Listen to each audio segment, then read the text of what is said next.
Isidore Fink was born in 1892. He was born initially in Poland and would eventually move to the US, where he would become a small business owner for a laundromat in New York City. Now, Fink was a very cautious man. He was quiet, introverted. He always made sure to keep to himself. And the area where he was operating his business was a very tough neighborhood. Robberies and gunshots were common, to the point where this made Fink very paranoid. He made sure to keep all his windows bolted and all his doors locked at all times, especially when he was working late at night.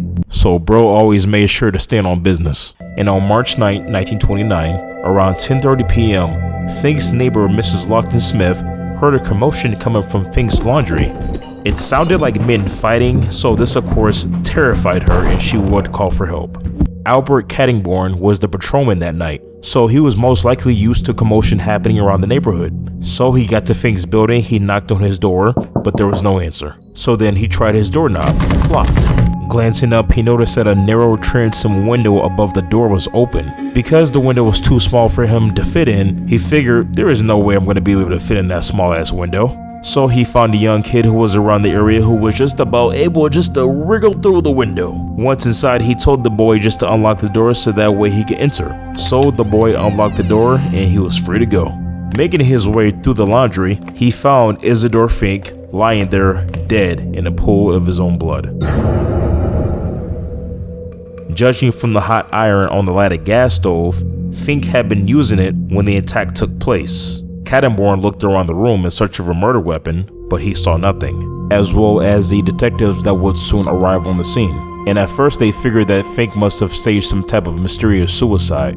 They were then looking for some type of device that catapulted the gun to one side of the room, but they found nothing. So out of frustration, they started tearing down the floorboards, the walls, and everything they could find, but ultimately they found nothing. They were now facing on what they considered the real-life locked room mystery. There was a book written in 1841 called The Murders in the Rue Morgue, where two women were brutally murdered, and the case was solved by a detective. This was generally perceived as one of the first locked mystery books to be published.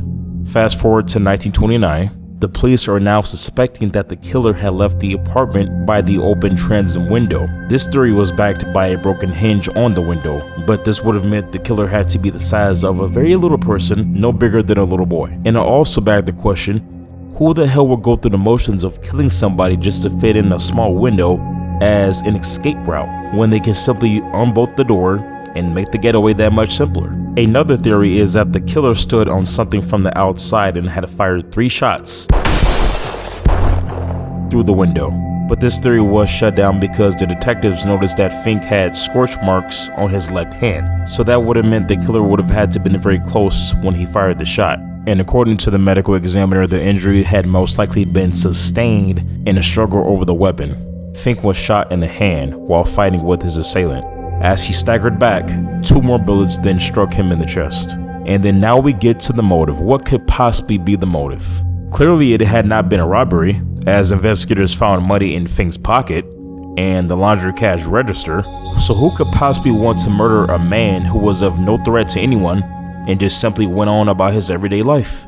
Now, there were reports that 2 well-dressed women had been seen in the hallway outside the laundry just before the shooting. But when officers visited Fink's home address, his landlord, Max Schwartz, he described his tenant Fink as someone who was never even around women and had no known enemies. So why Fink was shot is just as puzzling as to how he was shot. So despite going around the neighborhood searching for the answers, the detectives were simply not able to come up with a conclusion. And this murder will forever be known as the locked room mystery.